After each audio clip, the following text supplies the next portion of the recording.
Un juguete para Juliet, de Robert Bloch. Lo que sigue es, en su más puro sentido, el resultado final de un feedback literario. Recientemente, el realizador de una serie de televisión que se emitía a una hora de gran audiencia, no teniendo ningún guión que realizar, se sentó a su mesa y escribió él mismo uno antes de que aguardar a que alguno de sus perezosos guionistas independientes se lo trajera a la mesa. Cuando hubo completado el guión, que debían ser ofrecidos por la pantalla al cabo de pocos días, lo envió por puro formulismo al departamento jurídico de los estudios, al fin de asegurarse de que los nombres de los personajes no iban a traerle problemas, etc. Más tarde, aquel mismo día, el departamento jurídico lo llamó precipitadamente. Casi escena por escena y palabra por palabra, incluido el título, el realizador de la serie, que no era de ciencia ficción, había copiado una muy conocida historia corta de ciencia ficción. Cuando se lo señalaron, el realizador palideció y recordó que había leído aquella historia hacía unos 15 años. Apresuradamente, le fueron comprados de los derechos de la historia al conocido escritor de relatos de fantasía que había concebido originalmente la idea. Debo apresurarme a añadir que acepto la sinceridad del realizador cuando jura que no recordaba conscientemente y no tenía la menor intención de imitar la historia. Le creo porque este tipo de plagios inconscientes es algo común en el mundo de los escritores. Es inevitable que gran parte de lo que lee constantemente un escritor quede de algún modo en su cerebro, en forma de vagos conceptos, retazos de escenas, fragmentos de personajes que aparecen más tarde en la propia obra del autor, alterados y modificados, pero pese a todo un resultado directo de la obra de otro escritor. No es plagio en absoluto, es parte de la respuesta a la pregunta que formularían los idiotas a los autores en las fiestas y cócteles: ¿de dónde saca usted las ideas? Poul Anderson me escribió una nota hace unos meses explicándome que acababa de terminar una historia que estaba a punto de enviar a un editor cuando se dio cuenta de que era muy semejante al tema de una historia que yo había leído en una conferencia de escritores a las que ambos habíamos asistido hace apenas 1 o 2 meses atrás. Añadía que su historia era tan solo vagamente similar a la mía, pero deseaba avisarme de este parecido a fin de que luego no surgiese ningún problema.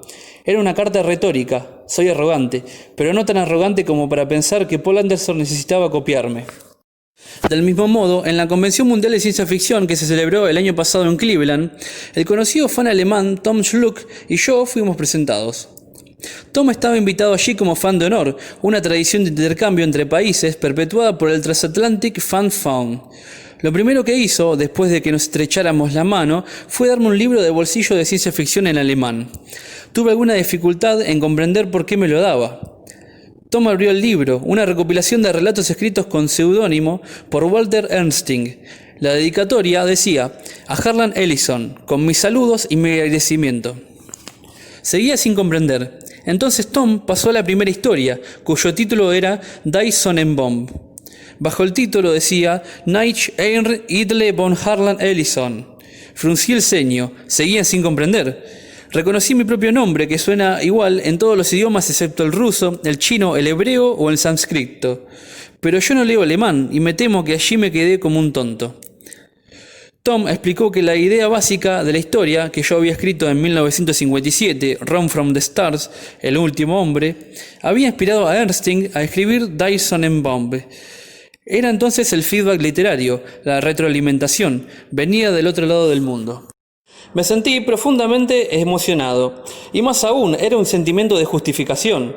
Todo escritor, excepto los más mercenarios, espera que sus palabras vivan después de que él se ha metido en el agujero, que sus pensamientos influyan en la gente. Esta no es la finalidad primordial de escribir, por supuesto, pero es el tipo de deseo secreto comparable al del hombre medio con respecto a tener hijos, a que su nombre no muera con él. Y allí, en mis manos, estaba la prueba visible de que algo que mi mente había evocado habría alcanzado su finalidad y habría activado la imaginación de otro hombre. Era obviamente la forma más sincera de homenaje y en absoluto un plagio. Era el feedback literario. Los casos de retroalimentación como este entre escritores son innumerables y algunos de ellos legendarios. Esa es la razón de los seminarios entre escritores, los talleres de escritura, las conferencias y el interminable intercambio de cartas entre escritores. ¿Qué tiene que ver todo esto con Robert Bloch, el autor de la historia que sigue? Todo. En 1943, Robert Bloch había publicado una historia titulada Yours Truly, Jack the Ripper. Sinceramente tuyo, Jack el Destripador. El número de veces que ha sido reeditada, incluida en antologías, transmitida por radio y televisión y sobre todo plagiada, es sorprendente. Yo la leí en 1953 y nunca he podido olvidarla. Cuando vi su dramatización en el Motley Mystery Theatre, se convirtió en uno de mis recuerdos recurrentes preferidos. La idea original de la historia era simplemente Jack el Destripador, matando en momentos específicos. Había hecho las paces con los dioses de las tinieblas y gracias a ello se le había concedido la vida eterna. Jack era inmortal, y Block trazaba con fría y metódica lógica el rastro de una serie de asesinatos similares a los del Destripador en casi todas las grandes ciudades del mundo a lo largo de un periodo de 50 o 60 años. La idea de que Jack, que nunca fue detenido, viviendo de era en era, cautivó mi imaginación. Cuando llegó el momento de reunir esta antología, llamé a Robert Bloch y le sugerí que, dado que Jack era inmortal, podía seguir cometiendo sus crímenes en el futuro. La imagen de una criatura de la niebla y la suciedad de Whitechapel, la oscura silueta del mántil de cuero, errando por una estéril y automatizada ciudad del futuro, era un anacronismo que me fascinaba. Bob aceptó y dijo que se pondría inmediatamente al trabajo. Cuando su historia llegó, era, perdón por la palabra, una delicia, y la adquirí inmediatamente. Pero la idea de Jack en el futuro no abandonaba mis pensamientos, les daba vuelta y más vueltas con una fascinación casi mórbida. Finalmente le pregunté a Bob si le importaría que mi historia para este libro prosiguiera allí donde él había dejado la suya. Dijo que le parecía estupendo. Se trataba, como he dicho, de un acto de feedback literario, en su más puro sentido. Y de nuevo, la forma más sincera de un halago. Bloch había desencadenado literariamente el proceso creativo de otro autor. La historia que sigue a la historia de Robert Bloch es el producto de ese feedback. El propio Bloch aceptó amablemente y graciosamente escribir la introducción de mi historia, en un esfuerzo por vengarse de esta introducción a su historia.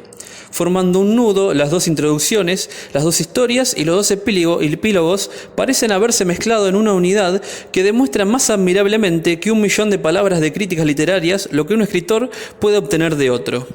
Lo que este recopilador en particular obtuvo de ese escritor en particular llamado Robert Bloch es mucho más que la historia de una idea.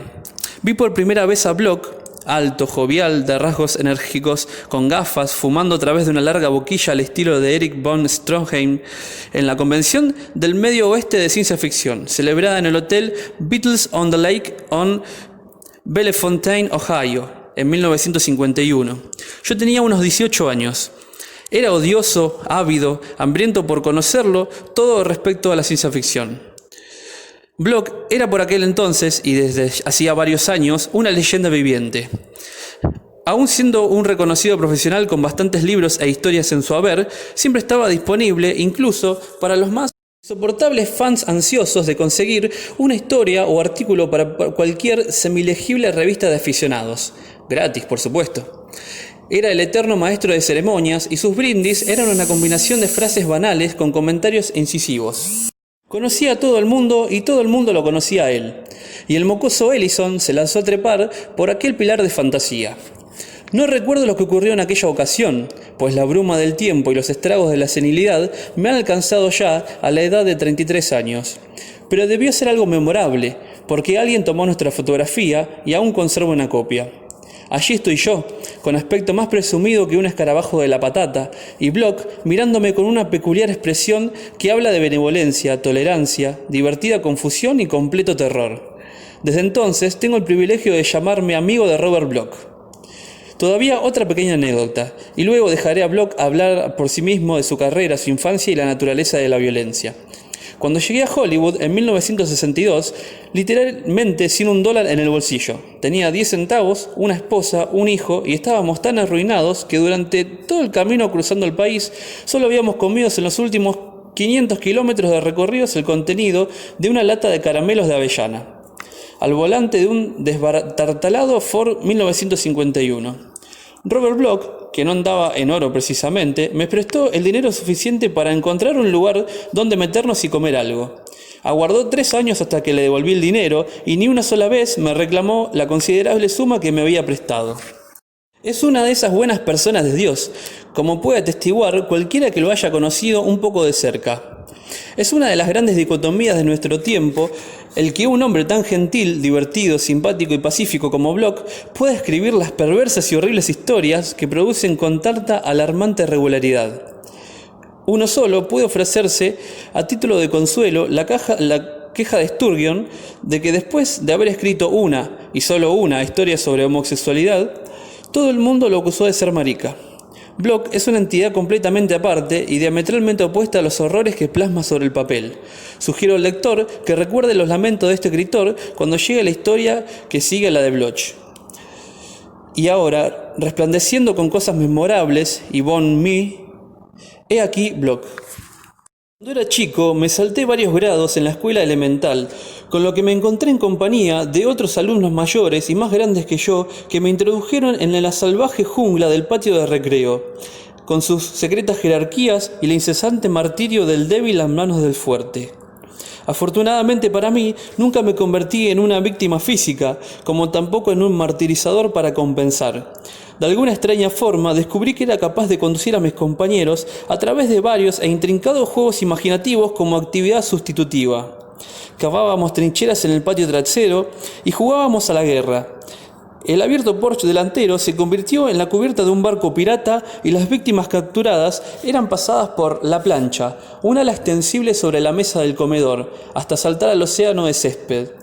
Pero comprendí vagamente que mis actuaciones, mis circos y todo lo que imaginaba no captaban el interés de mis compañeros como los juegos que eran sustitutivos de la violencia. Y más tarde, mientras ellos eran inevitablemente atraídos hacia las veneradas violencias del boxeo, la lucha, el fútbol y otras válvulas de escapes aprobadas por los adultos con los que ultrajar a la persona humana, yo me retiré a la lectura, al dibujo, al drama y a gozar del teatro y las películas.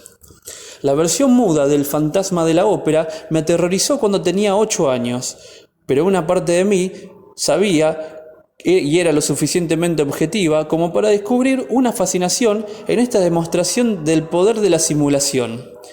Empecé a leer ávidamente relatos de violencia imaginaria, cuando, a la edad de 15 años, empecé a cartearme con el escritor de fantasía H.P. Lovecraft.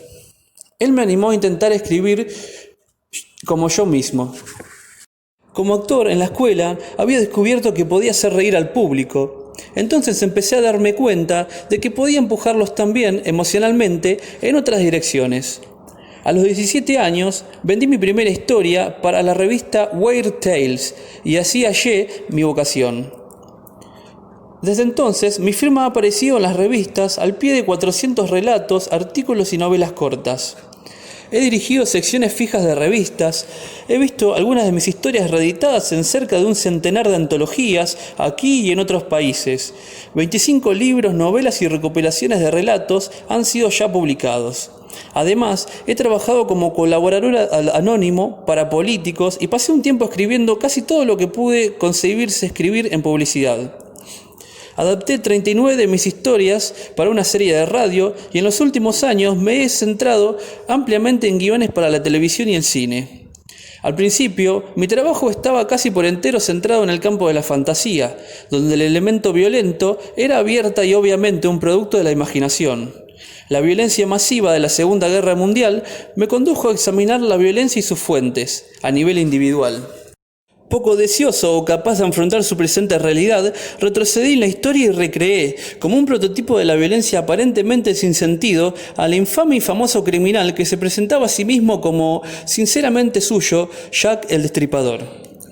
Este relato corto iba a verse constantemente reeditado e incluido en todo tipo de antologías, dramatizado frecuentemente por la radio y finalmente apareció por televisión. Según recientes informes, ha sido dramatizado también en Israel. Por alguna razón, la idea de Jack el Destripador sobreviviendo en la época actual toca un punto sensible en la psique del público. Yo mismo estaba muy lejos de ser insensible a esta encarnación de la violencia entre nosotros y me batí rápidamente en retirada para evitar ulteriores consideraciones. Mientras la guerra continuaba y la violencia de la vida real se acercaba peligrosamente, me concentré durante un tiempo en el humor y la ciencia ficción. No fue hasta 1945, cuando apareció mi primera recopilación de relatos cortos, The Opener of the Way, el que habla el camino, que rematé su contenido con un nuevo esfuerzo, On Way to Mars, viaje de ida a Marte, en el cual es utilizada una forma pseudociencia ficcionística para describir la fuga psicótica de la violencia de un hombre contemporáneo. Un año más tarde escribí mi primera novela, The Scarf, el relato en primera persona de un terrible asesino.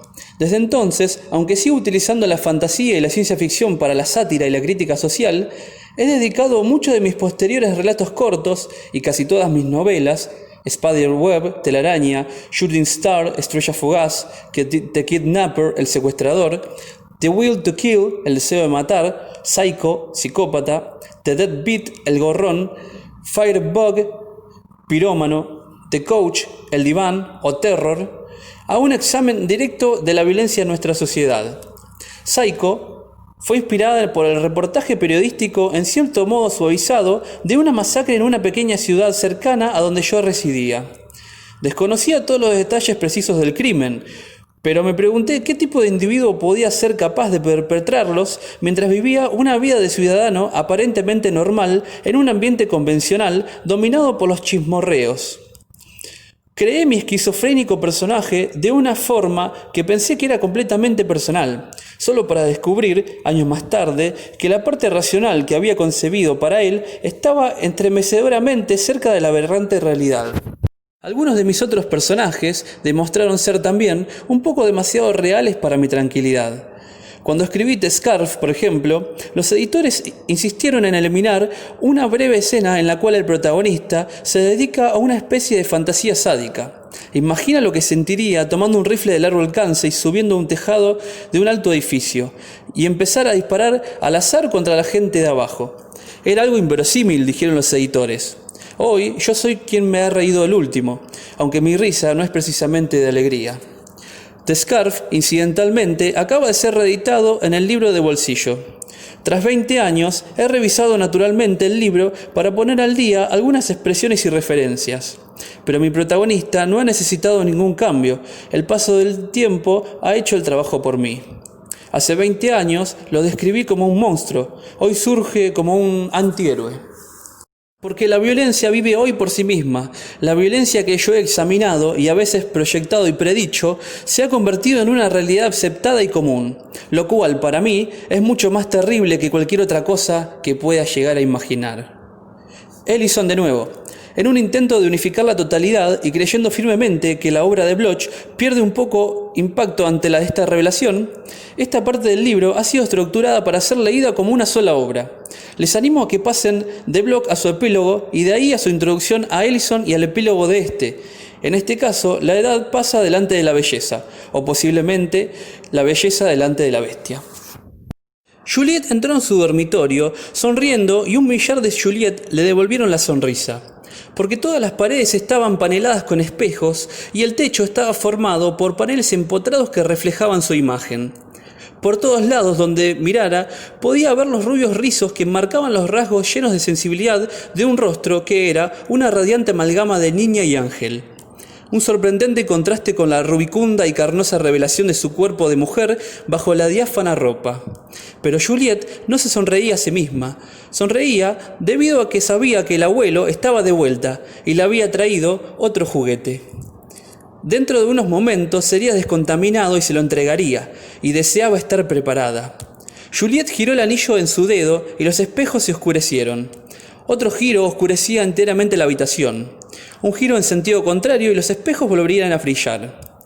Todo era cuestión de elegir, pero ese era el secreto de la vida, elegir por el puro placer de hacerlo. ¿Y qué le complacía hacer esta noche?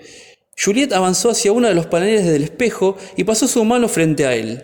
El cristal se deslizó hacia un lado, revelando la hornacina tras él, una abertura en forma de ataúd excavada en la roca sólida, con la bota de tortura y las empalgueras situadas a sus alturas correspondientes. Vaciló un momento, no había jugado ese juego desde hacía años. Otra vez, quizás. Juliet agitó su mano y el espejo se deslizó, cubriendo de nuevo la abertura. Cerró lentamente a lo largo de las hileras de paneles, haciendo gestos a medida que andaba. deteniéndose para inspeccionar uno tras otro lo que había detrás de los espejos. Allí estaba el potro, allí bien alineados los látigos de púas colocados contra las oscuras maderas pulidas. Y allí estaba la mesa de disección con cientos de años de antigüedad, con sus exóticos instrumentos, tras el siguiente panel, los cables y los electrodos que producían esas muescas tan extrañas y esas contorsiones de agonía, por no hablar de los gritos. Por supuesto, los gritos no importaban en una habitación a prueba de ruidos.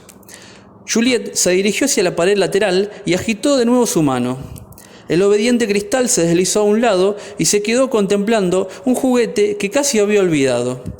Era una de las primeras cosas que el abuelo le había traído, y era muy vieja, parecida a la caja de una momia. ¿Cómo se llamaba?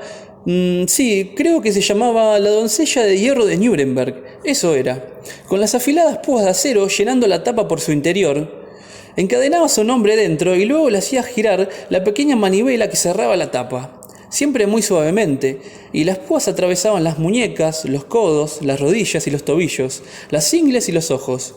Tenías que ir con cuidado para no excitarte e ir demasiado deprisa, o te perderías toda la diversión. El abuelo le había enseñado cómo funcionaba, la primera vez que le había traído un juguete realmente vivo. Y luego el abuelo se lo había mostrado todo, cada una de sus cosas. Le había enseñado todo lo que sabía, puesto que él era muy sabio.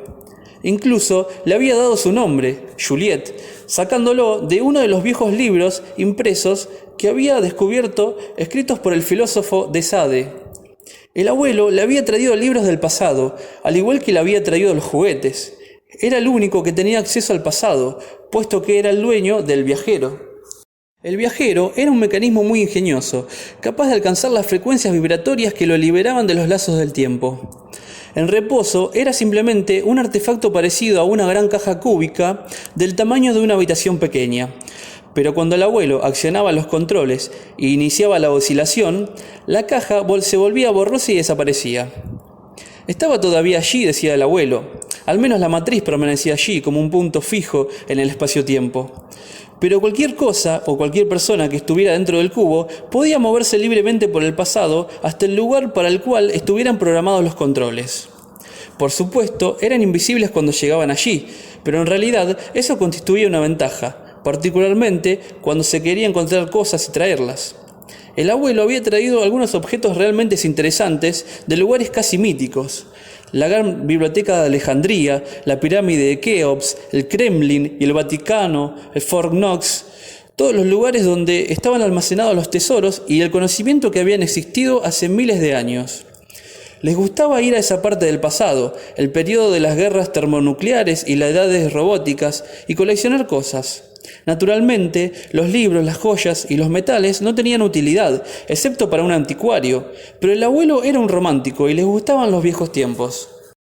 Era extraño pensar en él como el dueño del viajero, pero por supuesto él no había sido su creador.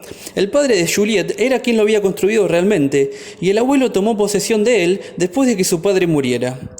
Juliette sospechaba que el abuelo había matado a su padre y a su madre cuando ella todavía era un bebé, pero nunca había podido estar segura de ello. Tampoco importaba, el abuelo era siempre muy bueno con ella, y además pronto iba a morirse y entonces ella sería la dueña del viajero. Acostumbraba a bromear frecuentemente sobre ello.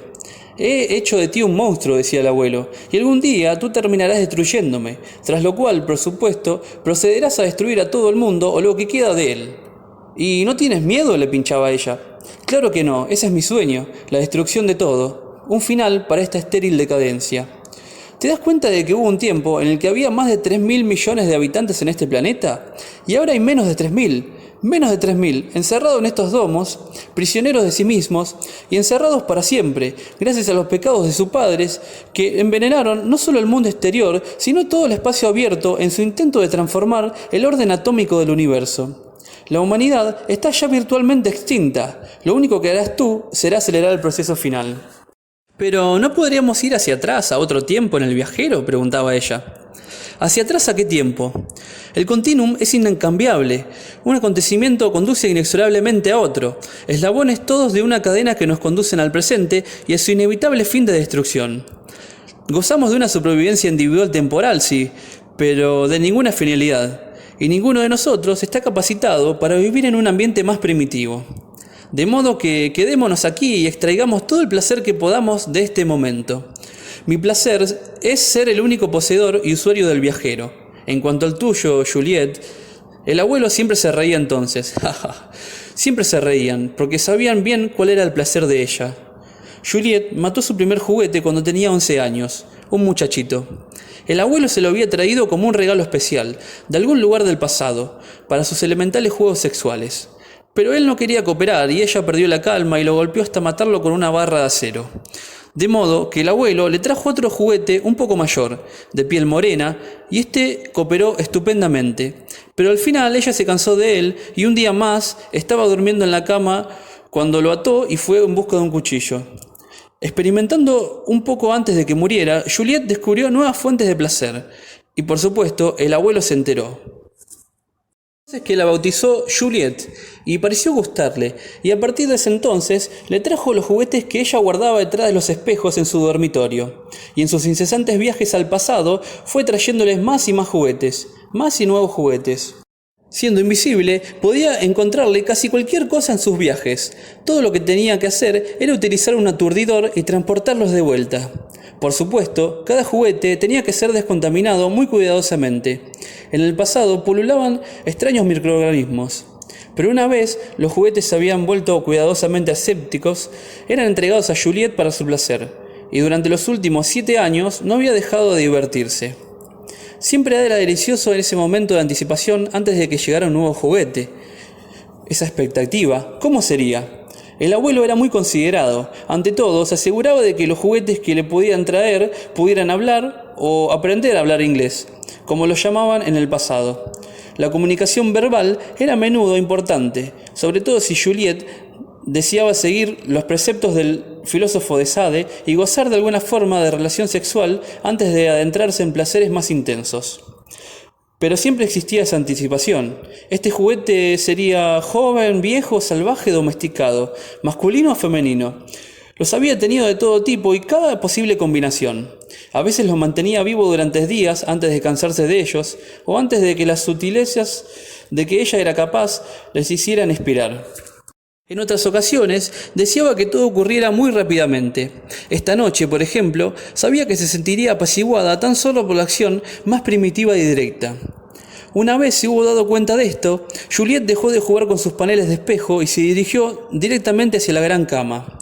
Echó abajo el cobertor y rebuscó bajo la almohada hasta que lo encontró. Sí, aún seguía allí, el gran cuchillo con la larga y cruel hoja. Ahora sabía lo que iba a hacer. Llevaría el juguete con ella a la cama y luego, precisamente en el momento adecuado, combinaría sus placeres. Sí, si podía controlar el momento exacto de utilizar su cuchillo. Se estremeció de anticipación, luego de impaciencia. ¿Qué clase de juguete sería? Recordó aquel otro, suave y frío. Benjamin Bathurst era su nombre, un diplomático inglés del tiempo que el abuelo llamaba las guerras napoleónicas. Oh, había sido suave y frío hasta que ella lo había seducido con su cuerpo y lo había llevado a la cama. Y luego había habido aquella aviadora norteamericana de un poco después en el pasado. Y en una ocasión, como un regalo muy especial, toda la tripulación de un velero llamado Mari Celeste. Le habían dado mucho y durado semanas. Sorprendentemente, en algunas ocasiones, había llegado incluso a leer cosas sobre sus juguetes después. Porque cuando el abuelo se acercaba a ellos con su aturdidor y los traía aquí, desaparecían para siempre en el pasado.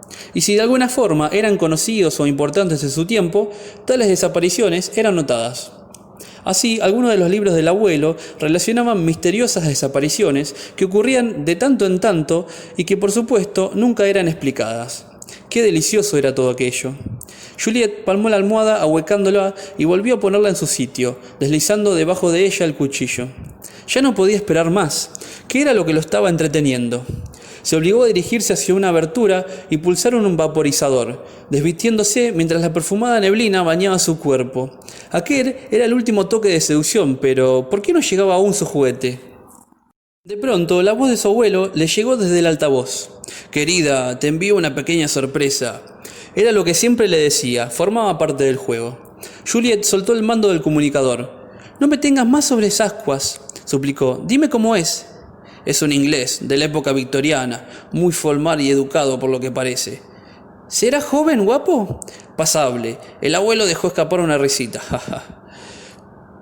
Tus apetitos te traicionan, querida. ¿Quién es? ¿Alguien de los libros? Ignoro su nombre. No encontramos identificación durante la descontaminación, pero por sus ropas y modales y el pequeño maletín negro que llevaba cuando lo descubrí a primera hora de esta madrugada, calculo que debe ser un médico regresando de alguna llamada de urgencia. Juliet sabía que eran los médicos por sus lecturas, por supuesto, como sabía lo que significaba victoriano. De algún modo, la combinación parecía correcta. Formal y educado, rió. Entonces, me temo que vas a sufrir un fuerte shock. El abuelo rió también. Si tienes algo en mente, estoy seguro. Sí. ¿Puedo mirar? Por favor, no, esta vez no. Muy bien. No te enfades, querido, te quiero. Juliet cortó la comunicación.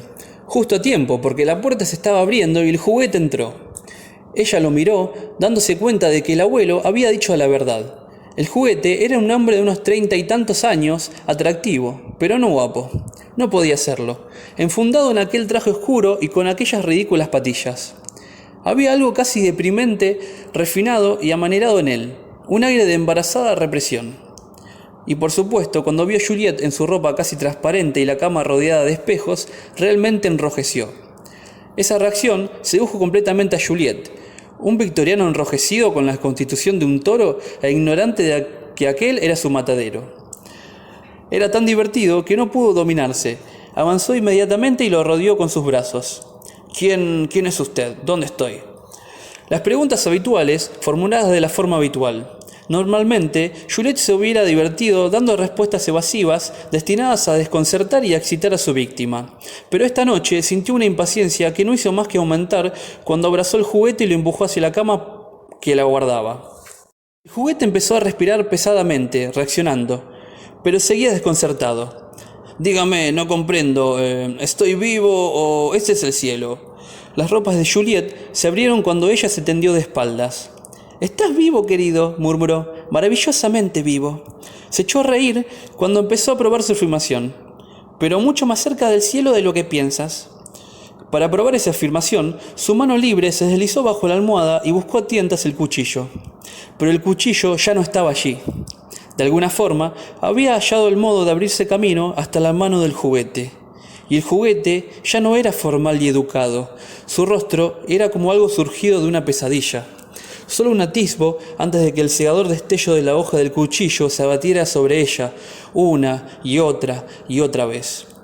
La habitación, naturalmente, era a prueba de ruidos, y había mucho tiempo.